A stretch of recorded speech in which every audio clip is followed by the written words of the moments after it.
Nay, umuuga na yung bahay natin. Natatakot na ako. Mga kapitbahay! Lalakas pa daw ang bagyo at babaha pa daw ng malalim. Kailangan na daw natin lumikas, mga kapitbahay!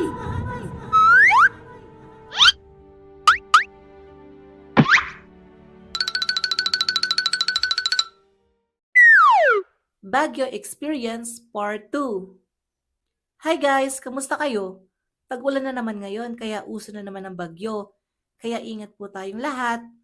Sa videong ito, gusto ko lang ulit i-share yung iba pang mga bagyo na na-experience ko noong bata pa ako. Good morning class! Today is... Rainy Day! Very good! Ngayon naman, ang topic natin sa ating math subject ay problem solving. Oh, Bornak, stand up. Ano ba yan, ma'am? Madami na po akong problema. Huwag niyo na pong dagdagan. Oh, Bornak, kunwari, bumili ka ng 10 mansanas. Tapos, habang umuwi ka, bigla mo nakasalubong si Jed. Humingi siya ng 3. Ilan na lang ang matitira sa'yo? 10 pa din po. Anong 10? Di ba humingi si Jed ng 3? Hindi ko naman po siya bibigyan eh. Lo, damot mo pala. Ano ba yan, Bornak? Hindi naman tayo magkakaintindihan. Ay, napaka-OA. Naku, lumalakas na tong ulan na to ah. Sandali nga, magtatanong lang ako dyan sa ibang teacher kung may bagyo. Sana may bagyo para walang pasok. Kaya nga eh. Anong gagawin mo, Jed, pag nagbagyo? Siyempre, maliligo ako sa baha. Ew, Kadiri! It's so madumi at mabaho kaya ang baha. Tapos may ihi pa ng daga. Ew! Arte naman ito. Okay, class. May paparating daw na bagyo kaya ganito ang panahon. Kaya naman din, maaga kayong papauwiin ngayon. Yay! Woohoo! Uwian na! Uwian na! Uwian na! Oh, mag-ingat kayo sa daan ah. Huwag nang kung saan-saan pa pupunta. Maaga kaming pinapauwi nun kasi suspended yung klase dahil daw sa paparating na bagyo. Pag-uwi ko sa bahay namin nun, sinabi ko agad kina nanay yung tungkol sa paparating na bagyo. Nanay, may paparating daw na bagyo, sabi ni ma'am. Alam na namin ng tatay mo. Bali-balita nga daw dyan sa labasan na mas malakas daw to kaysa dun sa mga naunang dumaan sa atin. Hala, nakakatakot pala. Nay, mamili na kaya tayo ng mga kailangan natin. Sige, pero magpalit ka muna doon ng damit mo. Sige po.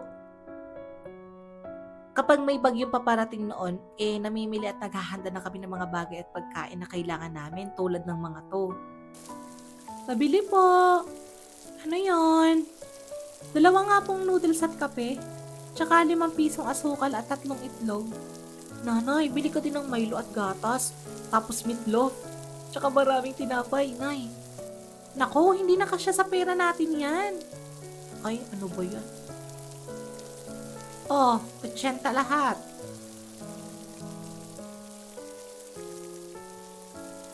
Nay, nasaan pala si tatay?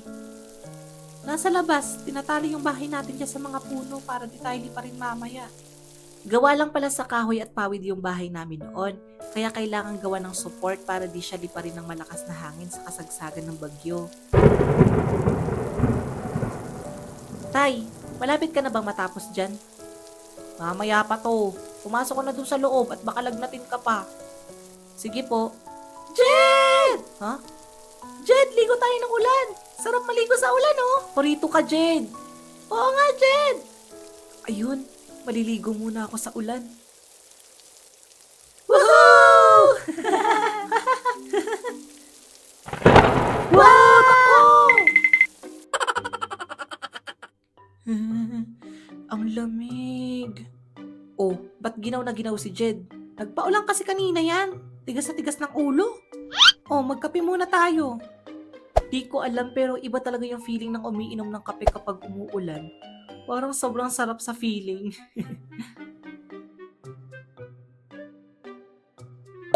Ha? Ano yun? Nanay, may tumutulo sa bubong natin. Ay naku, yun na nga bang sinasabi ko.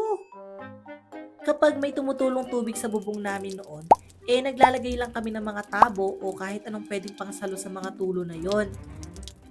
Tapos, yung higaan namin, dahil gumagamit kami ng kulambo noon, naglalagay kami ng damit sa ibabaw noon para di kami matuluan ng tubig habang natutulog.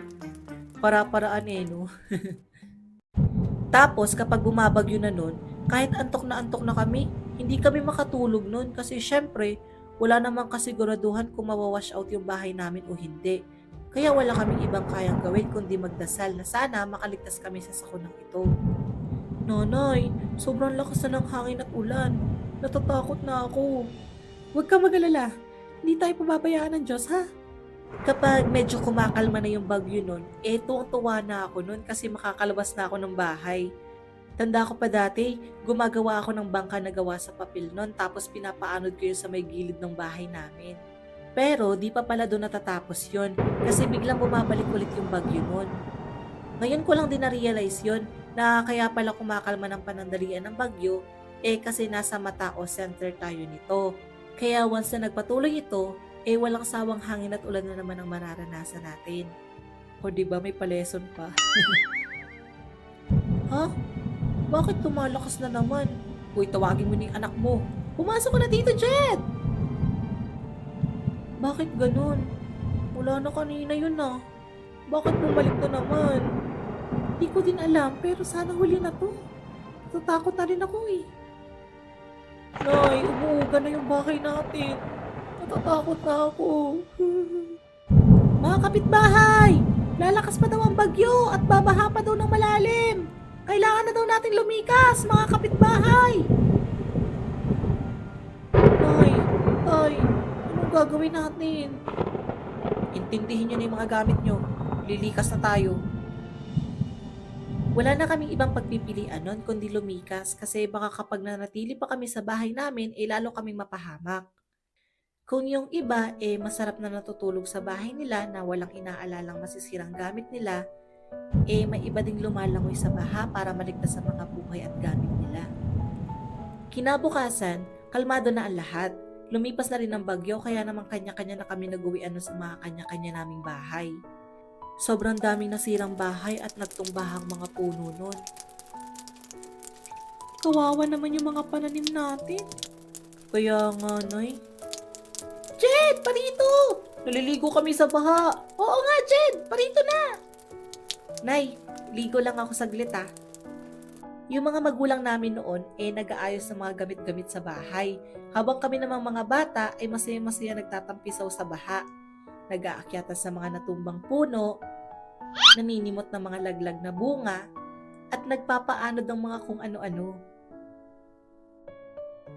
Nay, may pasok kaya kami bukas? Ay, sabi nga pala ng kapitbahay natin dyan, wala daw munang pasok ng 1 linggo lahat ng elementary. Yay! Maliligo ulit ako.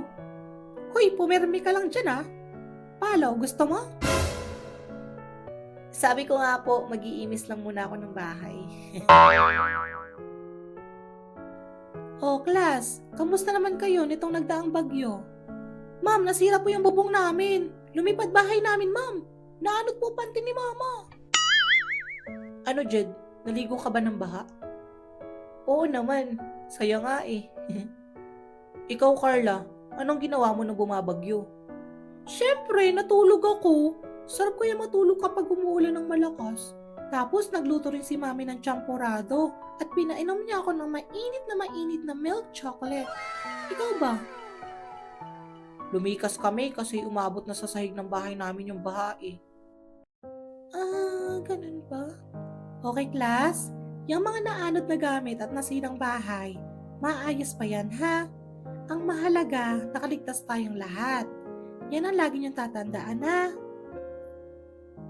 Sabi nga nila, there's always a rainbow after the rain. Kaya kung sa tingin nyo na nasa pinaka-lowest part kayo ng buhay nyo, huwag kayong mag-alala dahil walang forever, kahit pa yung mga problema at kalungkutan natin. Kasi meron pa ding pag-asa at saya na naghihintay sa atin. So, ayun lang. Kamusta ba kayo, lalo na sa mga nadaanan ng bagyo dyan? Kwento nyo din dyan sa baba yung experience nyo. Kung nagustuhan nyo ang video ito, please like, share, and subscribe. and see you on my next video.